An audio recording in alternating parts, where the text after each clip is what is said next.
Now, keep in mind, almost all of these retweets are subtweets to basically tell him what a fool he is. I mean, this is a ratio of all ratios. But this statement is a statement akin to somebody who basically has a gun to his head from somebody in AIPAC in his district telling him, and I'm pretty sure Norman Finkelstein is a constituent of Jamaal Bowman's. So for him to make a statement like this, right? Because he lives, I think he lives in Riverdale. Yeah, I mean, I know. In which case he's in the district. And I know so he's in the city. This to me really speaks to a person who doesn't have a backbone to do the right thing. You guys have to go on and read, if you guys get a chance, go on and read the comments to this post. He got skewered. This is and rightfully so. Jamaal. A knockout of knockouts. Jamaal. Going after Norman Finkelstein. It's not a good look. Calling someone who is a child of Holocaust survivors anti-Semitic, not a good look. It's just not. And it's so, I don't know who he is kowtowing to. I mean, we know who he's kowtowing to, whatever donor of whatever, Israel lobby person came to him. But what's so ridiculous is they're primarying him anyway.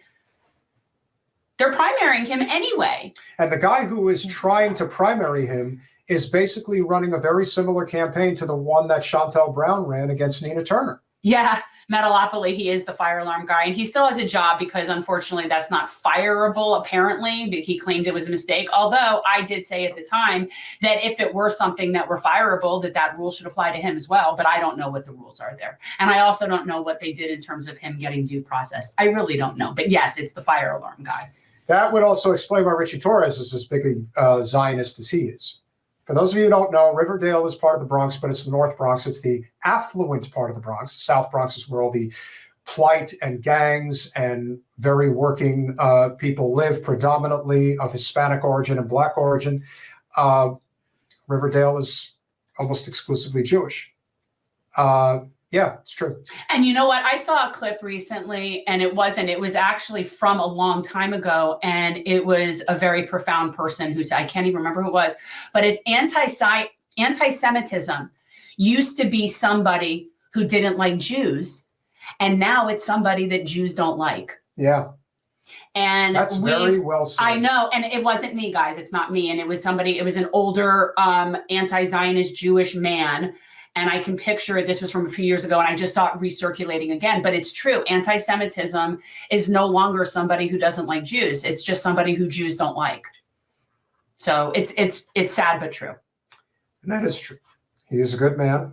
He's been a guest on our show multiple times. We try not to bother him too much because everybody wants a piece of him these days. And what did he say that was reprehensible, Jamaal?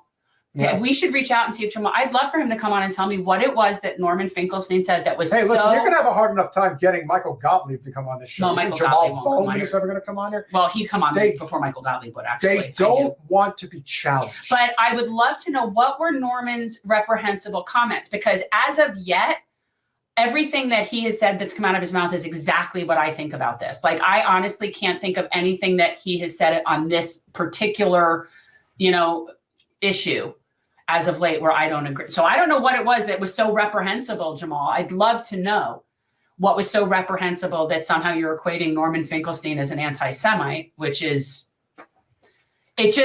you know what? It really just makes you look like an unserious person. It's not going to win him any friends. It's not going to do him any favors. It just makes you look really ignorant. It does. And this is just another example. So bad. But I think it also brings the conversation full circle that we've talked about constantly when it comes to the difference between the political left and the political right.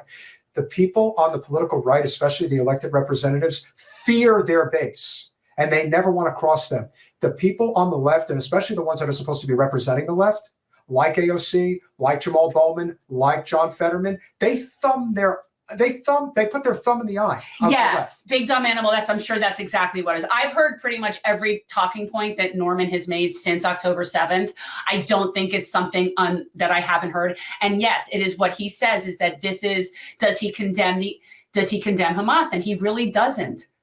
Until the occupation is over, he's not going to. And basically he sees them as resistance fighters, and he sees what happened on October 7th more akin to Nat Turner's slave rebellion. And he's right. And as somebody who has studied things like logic and law, he is right. People just don't like that because it makes them uncomfortable. I am so sick of people feeling uncomfortable. I don't give a fuck about the Jewish kids at Columbia that feel uncomfortable. I really don't. You know who's uncomfortable? Palestinians are uncomfortable. The ones in Gaza in particular. They're very uncomfortable. So when privileged fucking academic Jews are sitting there just trying to censor people and play the victim card, it makes me insane. It is so you're uncomfortable. Somebody wearing a keffiyeh makes you uncomfortable. Oh my God, I can't even. Unless somebody is strangling you with the keffiyeh, shut the fuck up. I don't even know if I'm saying that right, but you guys know what I'm talking about. Kaffife. No, it's keffiyeh. It's a joke. Oh, okay. Kaffife. Remember? Oh no, well, no, but the scarf. But the point is, I am so tired of people playing the Jews playing the victim card. Jews are not victims. Jews are survivors. Stop being a victim.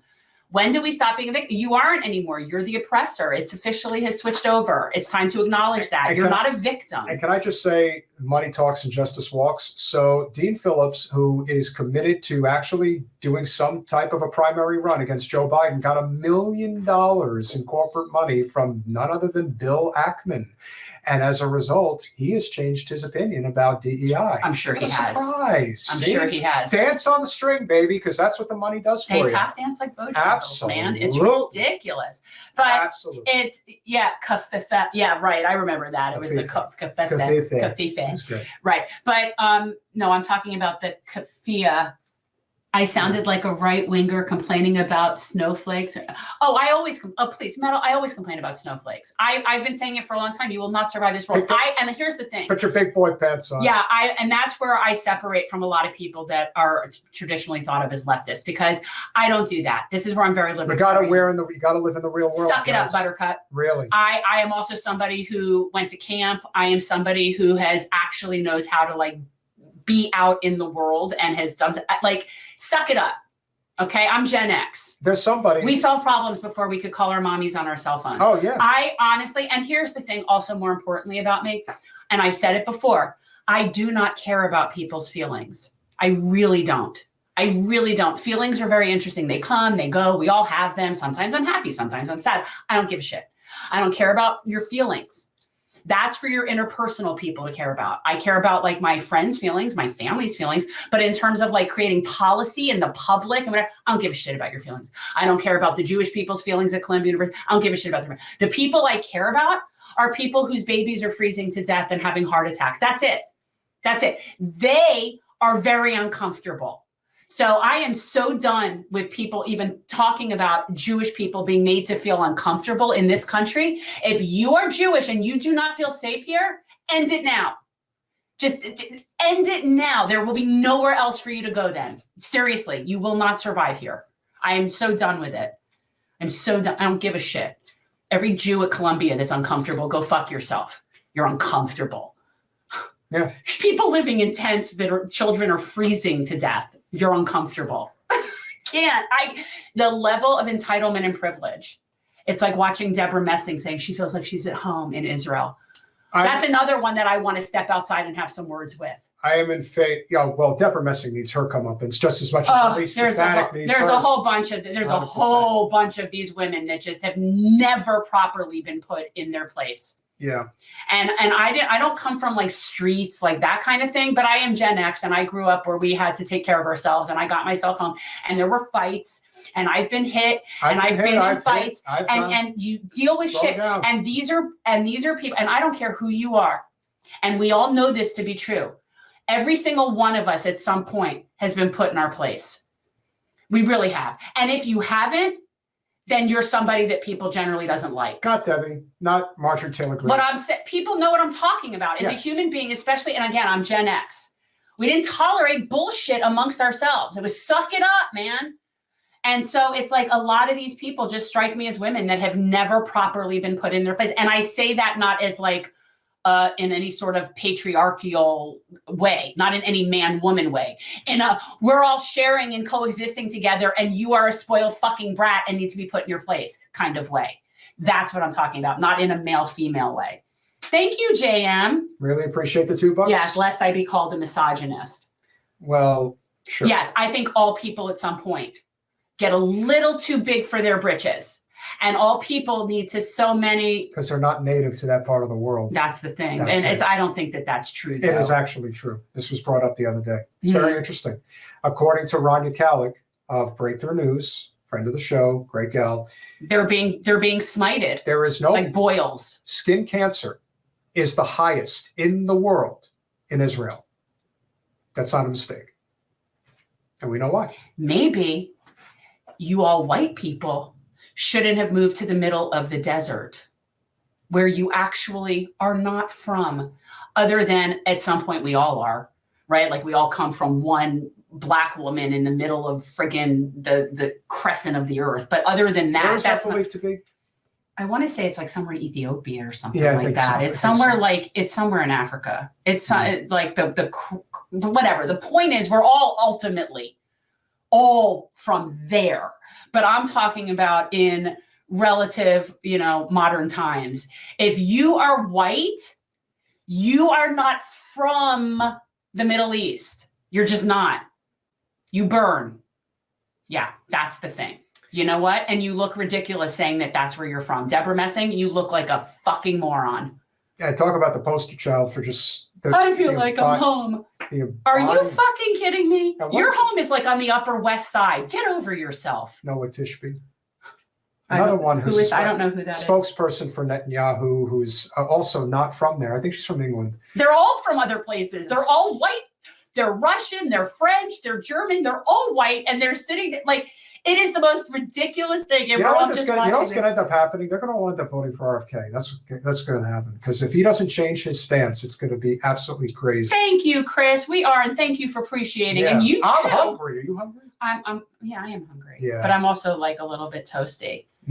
Well, that makes you I feel a little sad that it's a Monday, because I feel like this should be like a happy hour kind of moment. And we're finishing up early for us. Yes. And I've still got work to do. And Jen. Yeah, Metal, I'm never going to ever don't worry about me ever being a snowflake. I am not. I don't get offended. I do not get offended.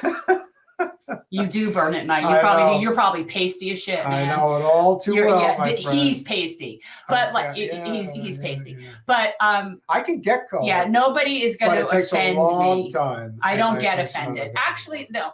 Genocide offends me. Like things offend me. That offends things offend me. And one thing I wanted to say, but we didn't really have time to get into with Anna Eskamani, that I think is a very important thing to distinguish and delineate between people. The difference between hate crimes and hate speech is very important to me. Oh, big dumb animal. Thank you very, very much. The difference and so what she was talking about, and she very specifically was speaking about hate crimes. And so I want to be very clear that kind of going after that, I agree with 1,000%. Yes, that's totally different. No, I just don't think. You said language versus action is two totally different things. I actually think like hate crimes should get penalties out the yin-yang. Like I think that their penalties should be so exponential, almost in a punitive, like horrid way. I actually do think that. But hate speech, I don't have a problem with. I actually don't mind it. I like to know who the bigots are. Please show me who you are. It's not like they're going to just be that because they're allowed to. They're that anyway. And this is peak liberalism. Yeah. There are people who really do believe that you can just push.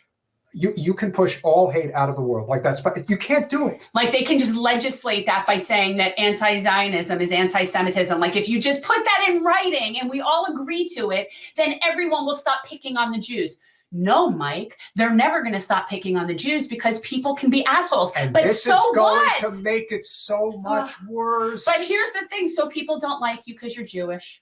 All right. Who gives a fuck? Exactly. Thanks for watching. If you want to support our mission to transform politics into service, please like this video, subscribe, follow us on social media, and consider joining our Patreon, where you'll get early access to our interviews as well as other exclusive content. Links are in the description. Peace out.